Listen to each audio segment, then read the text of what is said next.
El viento no aúlla, el viento gime. Es un lamento constante, agudo y penetrante que se arrastra desde las llanuras heladas de Germania, cruza el Danubio congelado y se filtra por las grietas de la tienda de campaña. Estamos en Vindobona, en la frontera norte del imperio, el límite donde la civilización termina y comienza la barbarie. Es el año 180 de nuestra era. La noche es absoluta, una oscuridad densa y pesada que parece tragarse la luz de las antorchas que titubean en el campamento de la legión. Afuera, se escuchan los pasos rítmicos de los guardias pretorianos, el choque metálico de las loricas segmentatas contra los escudos y, ocasionalmente, el relinchar nervioso de un caballo que huele a algo en el aire que los hombres intentan ignorar. Pero hay otro sonido, uno mucho más siniestro que el de las espadas o los gritos de guerra. Es el sonido de la tos. Una tos seca, desgarradora, que brota de 1000 gargantas a la vez, convirtiendo el campamento más poderoso de la tierra en una inmensa sala de espera para la muerte. En el centro de este caos ordenado, bajo una tienda de cuero curtido que apenas se distingue de la de un oficial de rango medio, se encuentra un hombre sentado frente a una mesa de campaña plegable. La luz de una lámpara de aceite de terracota ilumina su rostro, proyectando sombras profundas en las cuencas de sus ojos y acentuando los surcos que el tiempo, la responsabilidad y el dolor han tallado en su piel. No lleva corona. No viste sedas púrpuras bordadas con oro, ni ostenta joyas que proclamen su divinidad. Lleva una túnica de lana sencilla, grisácea, gastada por el uso y manchada de tinta. Su barba es larga y encanecida, enmarañada, propia de un filósofo errante, no de un César.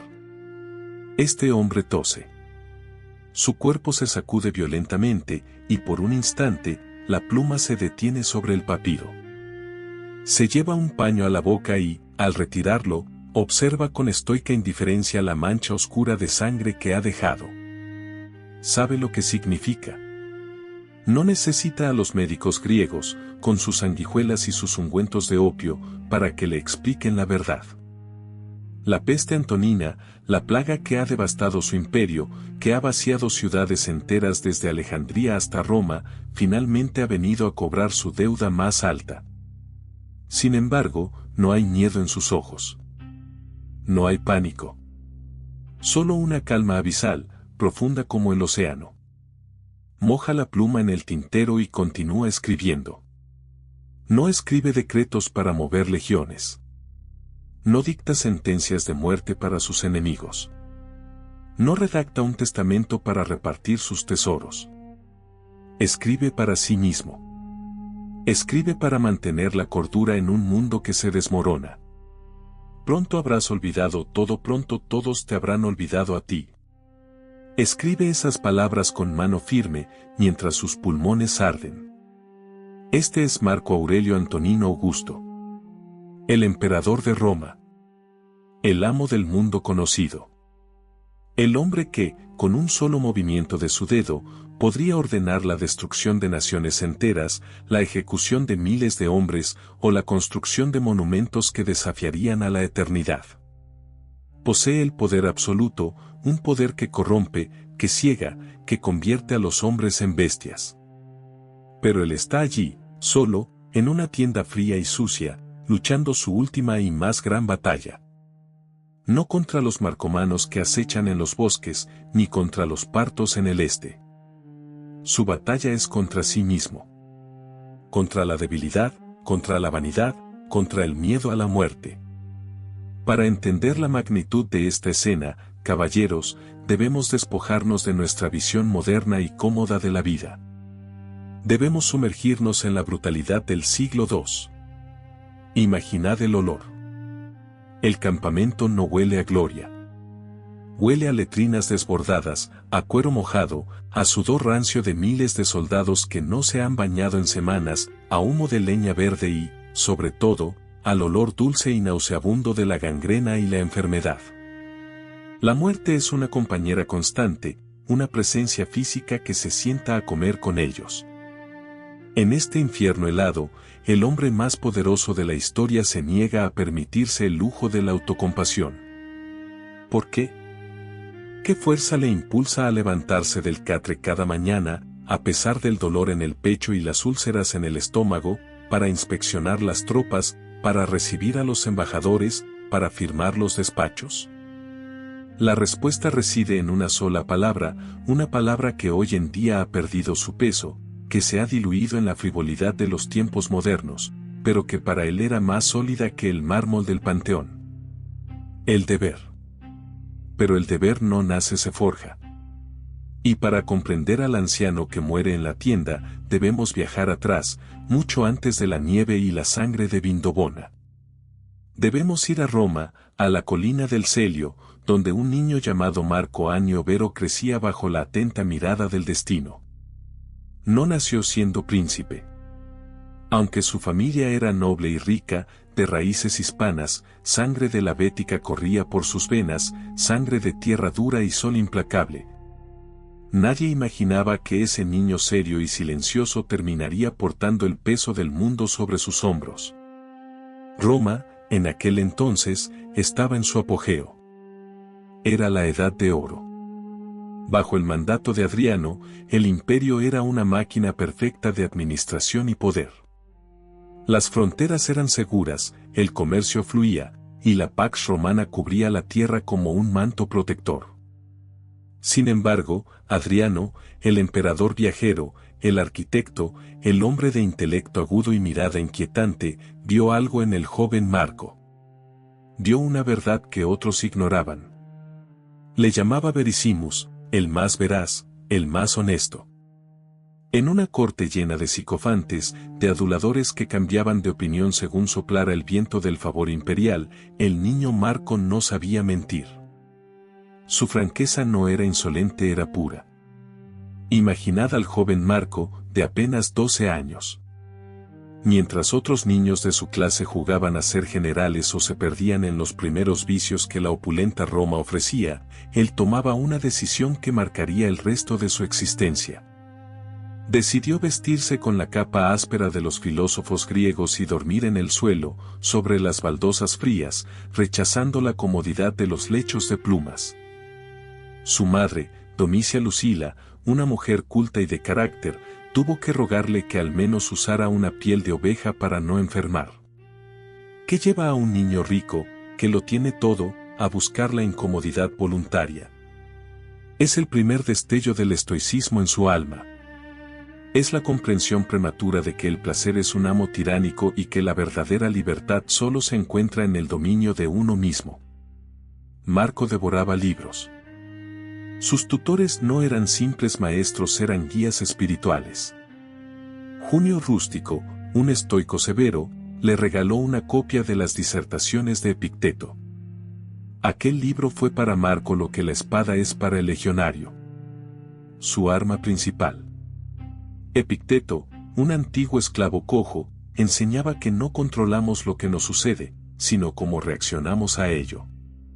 No son las cosas las que perturban a los hombres, sino los juicios que los hombres forman sobre las cosas. Esa frase debió resonar en la mente del joven Marco como un trueno. Si un esclavo podía ser libre en su mente, ¿no podía un noble ser esclavo de sus pasiones? El destino, sin embargo, es caprichoso y cruel. Adriano, sintiendo que su fin se acercaba, orquestó una sucesión compleja. Adoptó a Antonino Pío con la condición de que éste, a su vez, adoptara a Marco y a Lucio Vero. De la noche a la mañana, el joven filósofo se convirtió en el heredero del trono más grande de la tierra. Tenía 17 años. Se cuenta que cuando recibió la noticia, Marco no sonrió. No hubo celebración. Al contrario, se le vio consternado, casi horrorizado. Sabía lo que significaba. Significaba el fin de su libertad personal. Significaba que su vida ya no le pertenecía. Se mudó al Palacio Imperial, al Palatino, un lugar de mármoles fríos, de ecos vacíos y de miradas que calculaban su valor político. Durante 23 años, sirvió a Antonino Pío como César, como segundo al mando. Fueron años de paz, sí, pero también de una preparación extenuante. Aprendió las leyes, la administración, el arte de gobernar hombres que no quieren ser gobernados. Pero en su interior, seguía siendo el monje. Mientras el imperio celebraba juegos y banquetes, Marco se retiraba a sus aposentos para examinar su conciencia. Luchaba contra su propio temperamento. A veces sentía ira, sentía deseo, sentía aburrimiento. Y en cada ocasión, aplicaba el escalpelo de la razón para diseccionar esas emociones y someterlas. Borra la imaginación, detén el impulso de las marionetas, circunscribe el momento presente. Esas lecciones, aprendidas en la quietud del palacio, serían puestas a prueba de una forma que nadie pudo prever. Porque cuando Antonino Pío murió y Marco ascendió al trono en el año 161, el cielo se oscureció. La Edad de Oro terminó abruptamente, no con un suspiro, sino con un grito. El destino le tenía reservado a este filósofo pacífico un reinado de guerra perpetua. Apenas se había colocado la corona de laurel, el río Tíber se desbordó, arrasando granjas y provocando hambruna en Roma. Luego, los partos invadieron Armenia y Siria, humillando a las legiones romanas. Y después, la plaga. Hablemos de la soledad del poder. Marco Aurelio insistió en compartir el trono con su hermano adoptivo, Lucio Vero. Fue la primera vez que Roma tuvo dos emperadores. Pero Lucio era todo lo que Marco no era. Hedonista, despreocupado, amante del vino, de las actrices y de las carreras de carros. Mientras Marco trabajaba hasta el amanecer revisando casos judiciales para asegurarse de que ningún ciudadano fuera tratado injustamente, Lucio organizaba fiestas que duraban días enteros. Sin embargo, Marco nunca lo criticó públicamente. Nunca mostró desprecio. Lo trató con lealtad absoluta. Soportó los excesos de su hermano con la paciencia de quien sabe que juzgar a otros es una pérdida de tiempo, cuando uno tiene tanto que corregir en sí mismo. Sé tolerante con los demás y estricto contigo mismo, se repetía. Qué difícil es vivir bajo esa máxima cuando tienes el poder de castigar a cualquiera que te desagrade. La guerra en el este requería presencia imperial. Lucio fue enviado, pero fue Marco quien planeó la logística, quien aseguró los suministros, quien mantuvo la cohesión del Estado. Y cuando las legiones regresaron victoriosas, trajeron consigo algo más letal que las flechas partas. La peste. Imaginad las calles de Roma. Carretas llenas de cadáveres rodando sobre los adoquines día y noche. El olor a incienso quemado en cada esquina, un intento fútil de apaciguar a los dioses y purificar el aire miasmático. La gente moría tan rápido que no había tiempo para los ritos funerarios adecuados. El pánico se apoderó de la población. Buscaban culpables. Miraban a los cristianos, miraban a los extranjeros. El tejido social se desgarraba. Y en medio de todo esto, Marco Aurelio se mantuvo firme como un acantilado ante la tormenta. Vendió las joyas imperiales, los vasos de oro, las túnicas de seda de su esposa, todo para financiar los funerales de los pobres y pagar a las legiones sin aumentar los impuestos a un pueblo que ya sufría demasiado. Lloró la muerte de sus hijos, perdió a varios de ellos a edades tempranas, pero no dejó que el duelo le paralizara. Se levantaba, se lavaba la cara y volvía al trabajo. El arte de vivir se asemeja más a la lucha que a la danza, escribiría más tarde. Y su vida era eso. Un combate continuo. No había música, no había ritmo grácil, solo el golpe seco de la realidad, una y otra vez. Pero la prueba suprema vendría del norte. Las tribus germánicas, empujadas por movimientos migratorios y viendo la debilidad de Roma a causa de la plaga, rompieron la frontera. Los marcomanos, los cuados, los sármatas. Una marea de guerreros feroces cruzó el Danubio e invadió el suelo italiano, llegando hasta Aquileia. El terror que esto provocó en Roma es indescriptible. Hacía siglos que los bárbaros no pisaban Italia. Marco, un hombre de libros, un hombre que odiaba la violencia, se vio obligado a convertirse en el señor de la guerra. Se puso la coraza, tomó la espada y marchó al norte. Pasaría los últimos 10 años de su vida en el frente, lejos de la comodidad de Roma, viviendo en tiendas de campaña, rodeado de barro, sangre y nieve. Es aquí donde volvemos a la escena inicial. A esa tienda en Vindobona. Porque fue allí, en los momentos robados entre batallas sangrientas y consejos de guerra agotadores, donde Marco Aurelio escribió su obra maestra. No la escribió para nosotros. No esperaba que sus escritos fueran publicados. Eran sus Theis Eutón, pensamientos para sí mismo. Imaginad la disciplina mental requerida. Ha pasado el día viendo cómo sus hombres son despedazados por las hachas bárbaras. Ha tenido que ordenar la ejecución de desertores. Ha sentido el frío entumecer sus dedos y la enfermedad roer sus entrañas. Cualquier otro hombre, en su posición, habría buscado el olvido en el vino, en el opio o en los brazos de esclavos. Cualquier otro hombre habría maldecido a los dioses por su suerte. ¿Por qué yo? ¿Por qué tengo que cargar con esto si solo quería estudiar filosofía? Pero Marco no. Él enciende la lámpara. Abre su diario. Y escribe. Por la mañana, cuando te levantes a disgusto, ten presente este pensamiento. Me despierto para realizar la tarea de un hombre. No hay queja. Hay aceptación. Hay una virilidad trascendente en esa frase. Reconoce que su naturaleza, su función en el cosmos, es trabajar, es servir, es actuar como un ser racional y social. Negarse a hacerlo, quedarse bajo las mantas calientes, es traicionar su propia esencia. La tinta fluye sobre el papiro, negra como la noche exterior. Escribe sobre la fugacidad de la fama. Ha visto a generales vanagloriarse de victorias que serán olvidadas en una generación. Ha visto emperadores anteriores construir palacios que ahora son ruinas. Entiende que la memoria histórica es corta y selectiva. Todo es efímero. El que recuerda y el objeto recordado. Esta frase, escrita por el hombre más famoso de su tiempo, es de una humildad aplastante. Marco Aurelio nos mira desde el abismo de los siglos y nos dice: no importa cuán importante te creas, no importa cuántos seguidores tengas, cuánto dinero acumules o cuánto poder ejerzas. Al final, serás polvo, y aquellos que te conocieron también serán polvo. Pero cuidado, esto no es nihilismo. No es una invitación a la desesperación o a la inacción. Para el estoico, el hecho de que la vida sea corta y el olvido inevitable no significa que nada importe. Al contrario, significa que el ahora lo es todo. El momento presente es la única posesión real que tenemos.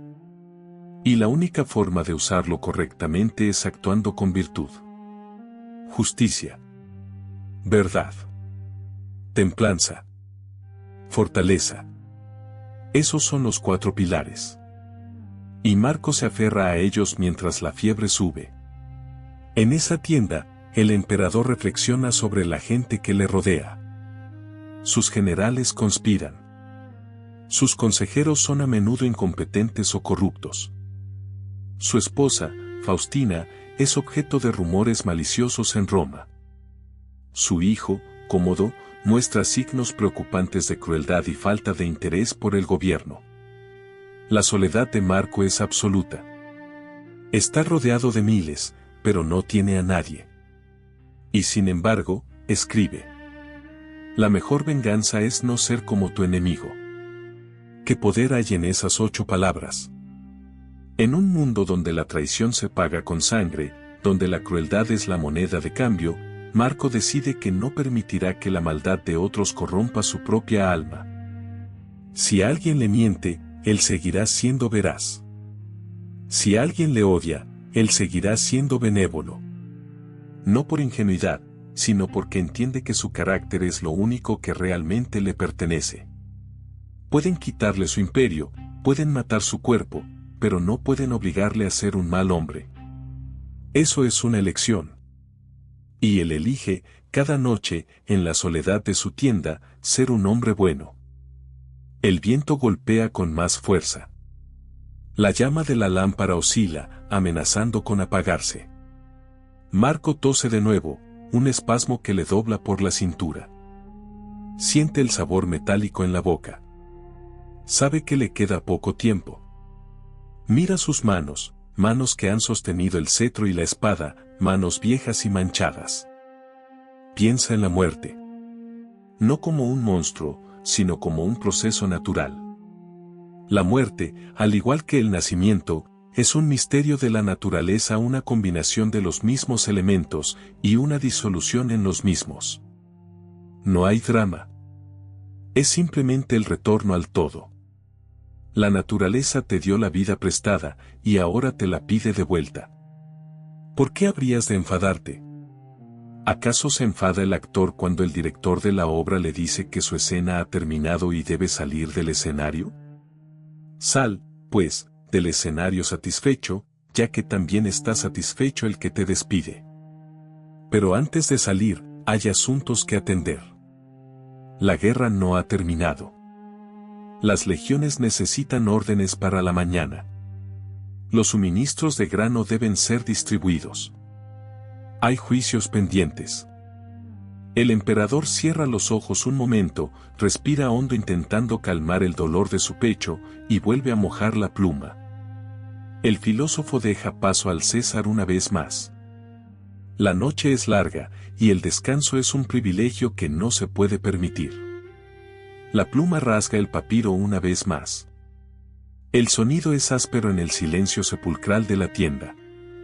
Marco Aurelio detiene su escritura y clava la mirada en la llama vacilante de la lámpara. Su mente, entrenada en la disciplina del presente, se permite, sin embargo, un breve viaje hacia el abismo del pasado. Porque para estar sentado allí, muriendo con dignidad, primero tuvo que aprender a vivir entre lobos sin convertirse en uno de ellos. Hablemos de la traición. No hay puñal más afilado para el corazón de un hombre de honor que la deslealtad de aquellos a quienes llama hermano. Corría el año 175. Marco se encontraba en el Danubio, inmerso en el fango de las guerras marcomanas, ese conflicto interminable que devoraba hombres y recursos como una bestia insaciable. De repente, llegó un mensajero desde el este, cubierto de polvo y temblando de miedo. Traía noticias de Siria. Cayo Avidio Casio, el general más brillante del imperio, el hombre en quien Marco había depositado su absoluta confianza para gobernar las provincias orientales, se había rebelado. Se había autoproclamado emperador. Imaginad el escenario. Marco está enfermo, agotado, rodeado de bárbaros que quieren su cabeza. Y ahora, su mejor general, un hombre de la vieja escuela, severo y competente, le clava un cuchillo por la espalda. El rumor decía que Faustina, la propia esposa de Marco, temiendo que el emperador estuviera a punto de morir, había instigado a Casio para proteger a sus hijos. Falso o verdadero, el veneno de la sospecha estaba servido. ¿Qué haría un hombre común ante esto? La ira. La furia ciega. El deseo de venganza sangrienta.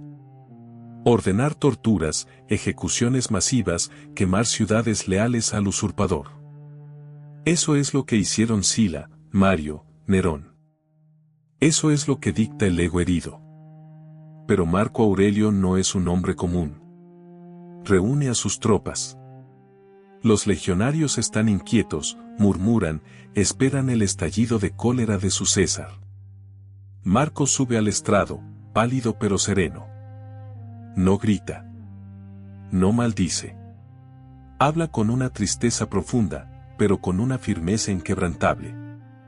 Les dice que lamenta esta guerra civil, no por él, sino por Roma. Dice que si el bien del imperio requiriera que él abdicara en favor de Casio, lo haría gustoso. Oh, compañeros soldados, dijo, si el peligro fuera solo mío, no me importaría. Pero es una calamidad pública que la lealtad se haya roto. Y entonces, pronuncia la sentencia que dejó atónita a la historia. Ordena a sus hombres marchar hacia el este, pero con una condición estricta. No deben matar a Casio si pueden capturarlo vivo. No deben saquear las ciudades rebeldes. No deben ejecutar a los senadores que apoyaron la traición.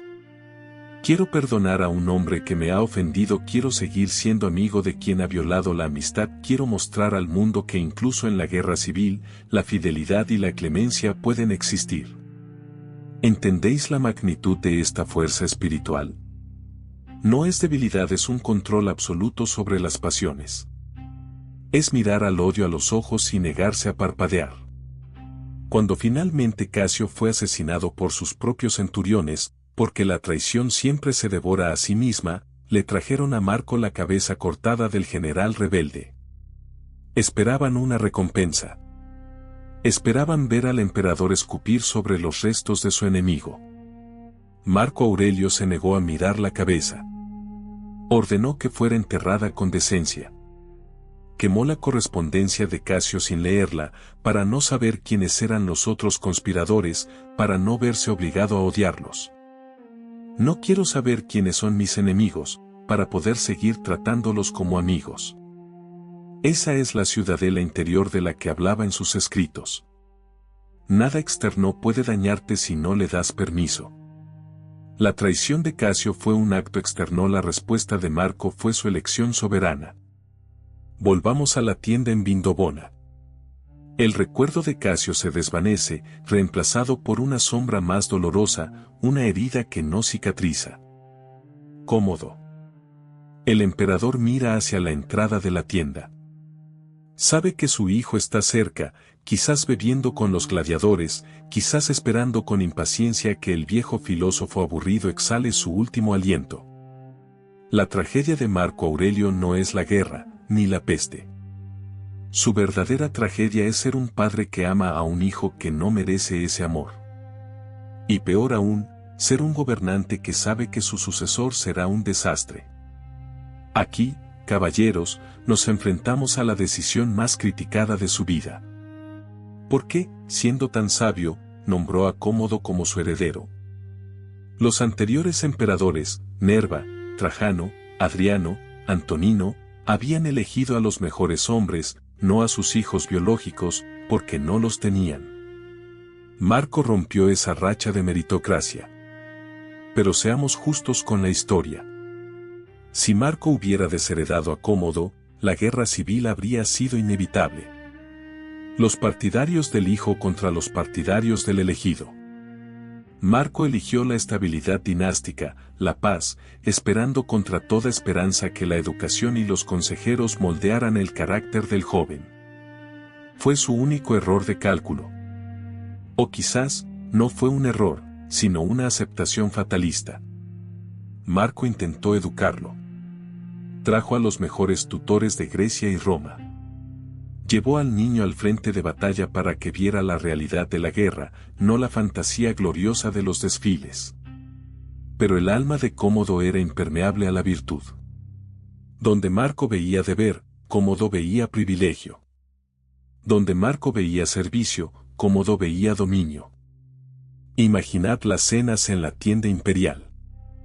El padre, comiendo frugalmente, hablando de justicia y templanza.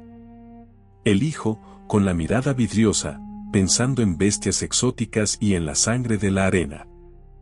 El silencio entre ambos no era la paz del entendimiento, sino el abismo que separa a dos especies diferentes. Aunque revientes de rabia, ellos seguirán actuando igual. Marco escribió eso pensando en los hombres viciosos, y cegaramente, pensando en su propio hijo. Comprendió, con un dolor infinito, que no puedes salvar a quien no quiere ser salvado. Puedes gobernar el mundo, pero no puedes gobernar la voluntad de otro ser humano. Y así, Marco tuvo que practicar el amor fati, el amor al destino, en su forma más cruel. Aceptar que su legado de sangre destruiría su legado de oro.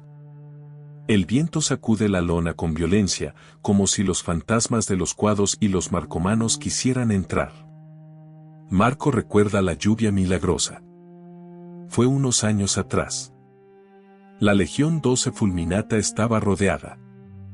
Atrapados en un valle seco, bajo un sol de justicia, sin agua. Los bárbaros esperaban en las colinas, sabiendo que la sed mataría a los romanos antes que las espadas.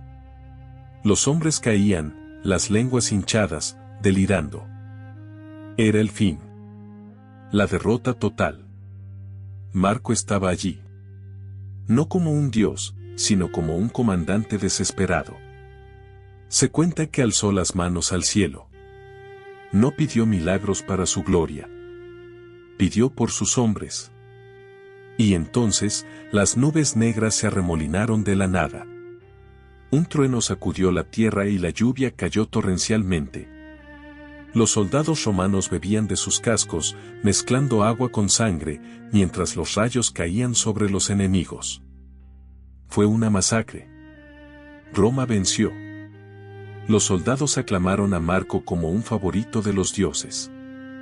Los cristianos dijeron que fue su dios quien respondió. Los paganos dijeron que fue Júpiter o Hermes. ¿Y Marco? ¿Se dejó llevar por la euforia mesiánica? No. En sus meditaciones, no hay mención de milagros divinos atribuidos a su persona. Para él, fue un evento de logos, una manifestación de la naturaleza. Donde otros vieron magia, él vio causalidad. Donde otros vieron victoria personal, él vio una extensión temporal del deber cumplido. Se mantuvo impasible en la victoria, igual que se mantenía impasible en la derrota. La roca que se arroja al aire no gana nada con subir ni pierde nada con bajar. Esa es la metáfora de su vida. Ser emperador no le hizo mejor hombre, subir, perder la salud y la vida no le hace peor, bajar. Él es la roca. Su valor es intrínseco, no circunstancial. Ahora, en la soledad de la noche de Vindobona, el dolor físico se agudiza. El estómago rechaza el poco alimento que ha ingerido. La fiebre le provoca escalofríos que hacen castañetear sus dientes. Pero él sigue escribiendo. Queda una última lección que plasmar. Una lección sobre el tiempo y la eternidad. Mira sus manos envejecidas. Recuerda las manos suaves de Faustina. Ella murió en una aldea remota de las montañas del Tauro, lejos de Roma. A pesar de los rumores de infidelidad, Marco la lloró sinceramente. La defendió en vida y la divinizó en muerte. Si ella tenía defectos, pensaba, ¿acaso no los tengo yo? La tolerancia estoica aplicada al amor. Ahora, ella es polvo. Antonino es polvo. Adriano es polvo. Contempla continuamente cómo mueren tantas cosas en tan poco tiempo, hombres y ciudades enteras. Mira el abismo del tiempo pasado y el infinito del futuro. ¿En qué se diferencia, en ese contexto, el que vive 3 días del que vive 3 generaciones? Esta perspectiva cósmica es lo que le permite no volverse loco. Marco se eleva por encima de la tienda, por encima del campamento, por encima de la tierra misma. Se ve a sí mismo como un punto minúsculo en la inmensidad del cosmos. Sus sufrimientos, su dolor de pecho, la traición de sus amigos, la estupidez de su hijo. Todo se vuelve insignificante cuando se mira desde la perspectiva de la eternidad. Es un consuelo frío, sí, pero es un consuelo sólido. No es la promesa de un paraíso de placeres, sino la paz de saber que uno es parte de un todo racional y ordenado. Que su muerte no es un error, sino una necesidad para que el universo continúe su ciclo. El tintero se está secando. La noche avanza hacia el amanecer, el último amanecer que sus ojos verán. Afuera, el cambio de guardia grita las contraseñas. El mundo sigue girando, indiferente a la agonía del hombre que lo gobierna. Pero Marco no necesita que el mundo se detenga. Ha construido su propio mundo dentro de su mente. Un mundo donde reina la razón, donde el honor es la única ley, y donde la muerte no es un rey de los terrores, sino un viejo amigo que viene a abrir la puerta para que puedas descansar. Se prepara para el final. No habrá lamentos. No habrá súplicas. Solo la tranquila aceptación de un hombre que ha hecho su trabajo. He vivido según la naturaleza. He cumplido mi función como soldado, como hombre y como romano. Lo demás es humo. Deja la pluma. El silencio vuelve a llenar la tienda, denso y expectante. Pero aún falta el acto final. La despedida. La última prueba de su filosofía ante los ojos de aquellos que se quedan. Porque un estoico no solo debe saber vivir, debe saber morir. Y la muerte de Marco Aurelio será su última enseñanza al mundo. El amanecer en Vindobona no trae calidez. El sol es un disco pálido y enfermo que lucha por atravesar la niebla grisácea que se aferra al Danubio. La luz se filtra tímidamente en la tienda imperial, revelando el polvo que flota en el aire estancado. Marco Aurelio sigue allí, pero ya no está sentado. La debilidad finalmente ha vencido a la voluntad de su cuerpo, obligándole a tenderse en el catre de campaña. La fiebre es ahora un incendio voraz. Siente cómo la vida se evapora por sus poros, como la humedad vital se seca.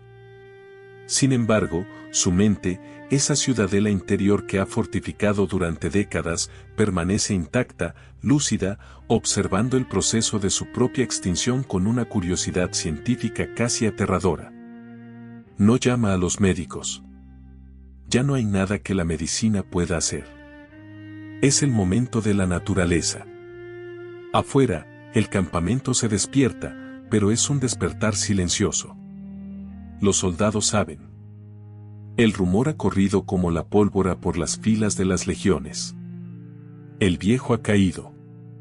Hombres curtidos, veteranos con cicatrices que cruzan sus rostros como mapas de antiguas batallas, caminan con la cabeza gacha. No lloran por un emperador, lloran por un padre. Lloran porque saben que, cuando él exhale el último aliento, el dique se romperá y el caos inundará el mundo. La cortina de la tienda se abre bruscamente. Entra una ráfaga de aire helado y, con ella, una figura joven, robusta, vestida con una armadura demasiado ornamentada para la guerra real. Es cómodo. Tiene 18 años. Es hermoso, fuerte y vacío. Huele a vino especiado y a impaciencia. Marco gira la cabeza lentamente. Sus ojos, hundidos en las cuencas oscuras, se encuentran con los de su hijo. En ese intercambio de miradas, no hay palabras, pero hay todo un discurso trágico. Cómodo mira a su padre con una mezcla de miedo y deseo de poder. Quiere que termine. Quiere el anillo, quiere el título, quiere volver a Roma para recibir los aplausos del Coliseo. Marco lo sabe. Podría usar sus últimos momentos para reprenderlo, para darle una última lección de moral que el chico ignorará, como ha ignorado todas las anteriores. Podría maldecir a los dioses por darle tal heredero. Pero el estoico no lucha contra la realidad, la acepta y trabaja con ella. Con un esfuerzo titánico, Marco señala una silla. Su voz es un susurro, áspero como la grava. No te aflijas demasiado por mí, hijo. La muerte es ley, no castigo. Cómodo asiente, incómodo, jugueteando con la empuñadura de su espada. Marco observa esa mano. Esa mano tendrá el poder de vida y muerte sobre millones. He hecho lo que he podido, se dice a sí mismo. Ha dejado un imperio solvente, fronteras seguras y consejeros sabios alrededor del chico. Si Cómodo decide destruirlo todo, será decisión de Cómodo. La responsabilidad de Marco termina donde termina su propia acción. Ve, dice Marco, despidiéndolo. Roma te espera. Sé digno de ella. Es una orden y una súplica. Cómodo sale apresuradamente, huyendo de la presencia de la muerte, huyendo de la sombra de virtud que proyecta su padre y que nunca podrá igualar. Marco se queda solo de nuevo. Siente una punzada de dolor en el alma, más aguda que la de la peste. El fracaso como padre. pero incluso ese dolor es examinado, procesado y dejado ir. Todo lo que sucede, sucede justamente. Si el destino de Roma es caer en la tiranía, entonces así debe ser en el gran esquema de Logos. Llega el momento de los adioses finales. Entran sus amigos más cercanos, sus generales, los viejos consejeros que han envejecido a su lado en las fronteras. Hombres de hierro que se quiebran al ver a su líder reducido a un cuerpo frágil bajo mantas de lana. Sollozan abiertamente. Se cubren el rostro con las togas. Marco los mira y, reuniendo las últimas reservas de su energía, se incorpora ligeramente sobre un codo. Su voz adquiere por un instante la autoridad del Senado y el campo de Marte. No hay compasión en su tono, sino una rectitud exigente. ¿Por qué lloráis por mí?, les pregunta, y su pregunta corta el aire. ¿Acaso no sabéis que esto es inevitable? No lloréis por mí. Llorad por la peste que devora al pueblo. Llorad por la muerte de tantos buenos hombres. Preocupaos por la salvación del Estado, no por la de un anciano que ya ha vivido demasiado. Les obliga a secarse las lágrimas. Hasta en su lecho de muerte, les exige ser hombres. Les exige decoro. No quiere que su última escena sea una tragedia griega llena de lamentos histéricos, quiere que sea una lección de serenidad. El tribuno de guardia se acerca, con los ojos rojos, para pedir la contraseña del día. Es el ritual militar sagrado. La palabra que permitirá el cambio de guardia, la palabra que mantendrá seguro el campamento por una noche más. El tribuno se inclina cerca de los labios del emperador. Marco Aurelio piensa por un segundo. ¿Qué palabra dejará al mundo? ¿Victoria? ¿Gloria? ¿Roma? No. Esas son palabras para hombres vanidosos. Él elige una frase que resume su transición, su humildad y su aceptación del flujo del tiempo. Ve al sol naciente, susurra Marco, señalando hacia donde debería estar cómodo, hacia el futuro, hacia la vida que continúa sin él. Ve al sol naciente, pues yo ya me estoy poniendo. El tribuno asiente, incapaz de hablar, y sale para transmitir la última orden. Ahora, el silencio es absoluto. Marco siente como el frío empieza a subir desde sus pies. Las extremidades se entumecen. La respiración se vuelve superficial. Es como si el cuerpo fuera una armadura pesada que se está quitando pieza a pieza, aligerando la carga para el viaje final. Cierra los ojos. En la oscuridad de su mente, ya no hay emperador, ni filósofo, ni padre. Solo hay conciencia pura. Recuerda las palabras que escribió en esa misma tienda, quizás hace unas noches, quizás hace una eternidad. Has subido a bordo, has navegado, has atracado. Desembarca. Si es para ir a otra vida, nada estará vacío de dioses, ni siquiera allí. Si es para la insensibilidad, dejarás de soportar dolores y placeres, y de estar al servicio de una envoltura tanto peor cuanto más noble es la parte que la sirve. Desembarca. Qué palabra tan simple para el final de todo. Marco Aurelio Antonino se cubre la cabeza con la sábana, como si fuera a dormir una siesta reparadora tras una larga jornada de trabajo. No hay agonía. No hay lucha. Simplemente, deja de respirar. El corazón, que cargó con el peso del mundo conocido, late una última vez y se detiene. Afuera, el viento deja de aullar por un momento. La tienda queda en calma. El rey filósofo ha muerto. El último de los 5 buenos emperadores se ha ido, y con él, muere la edad dorada de la antigüedad. La oscuridad que tanto temía mantener a raya, finalmente se cierne sobre el imperio. Pero él ya no está allí para verlo. Él es libre. Hombres, deteneos un momento. Dejad hacer lo que estáis haciendo y escuchad el eco de esta historia. Acabamos de presenciar la muerte de un hombre que vivió hace casi 2000 años, pero cuya sombra es más alargada que la de cualquier millonario o celebridad de hoy en día. Y no por sus conquistas, no por sus riquezas, sino por quién era cuando nadie le miraba. La historia de Marco Aurelio no es una lección de historia, es un espejo brutal en el que debemos mirarnos. Vivimos en una época de debilidad. Nos quejamos si el café está frío. Nos deprimimos si no recibimos suficientes me gusta.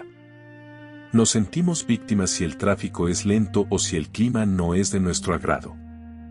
Buscamos la comodidad como si fuera el único Dios verdadero. Y sin embargo, mirad a este hombre. Tenía el poder absoluto para hacer lo que quisiera. Podría haber vivido en un palacio de oro, rodeado de concubinas, comiendo manjares traídos de los confines de la tierra, ignorando la guerra y la enfermedad. Podría haber dicho: soy el César, que otros sufran.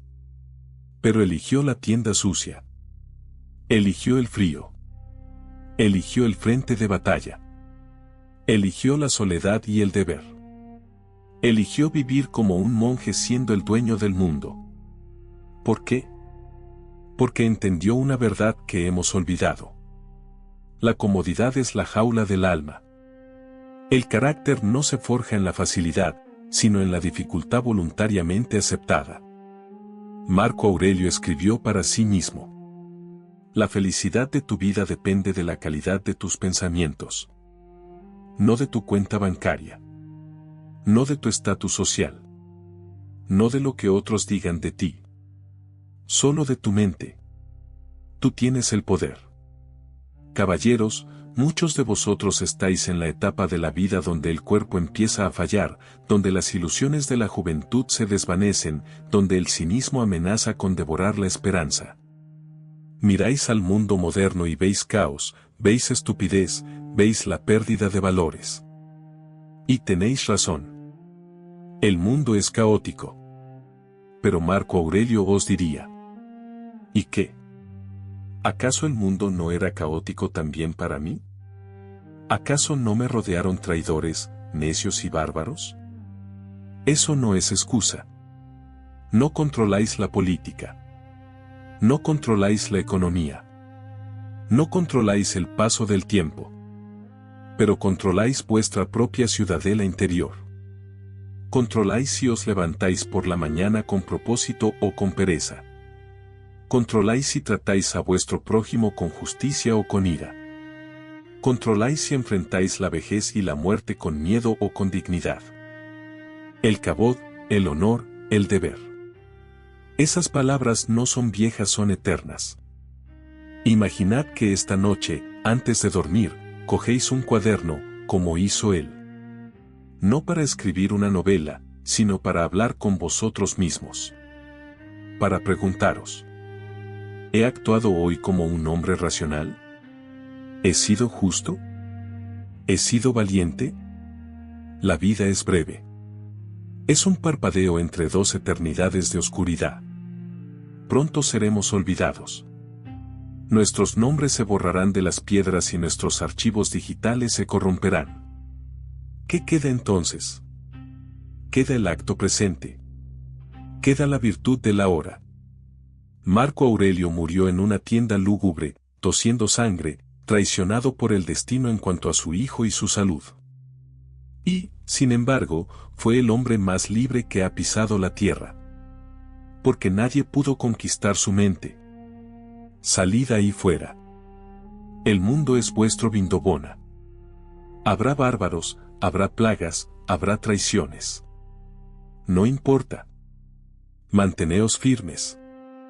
Haced vuestro trabajo. Y cuando llegue el final, que os encuentre de pie, no de rodillas. Que os encuentre habiendo vivido, no simplemente habiendo existido. Realiza cada acto de tu vida como si fuera el último. Ese es el legado del emperador. Ahora, es vuestro turno de tomar la pluma.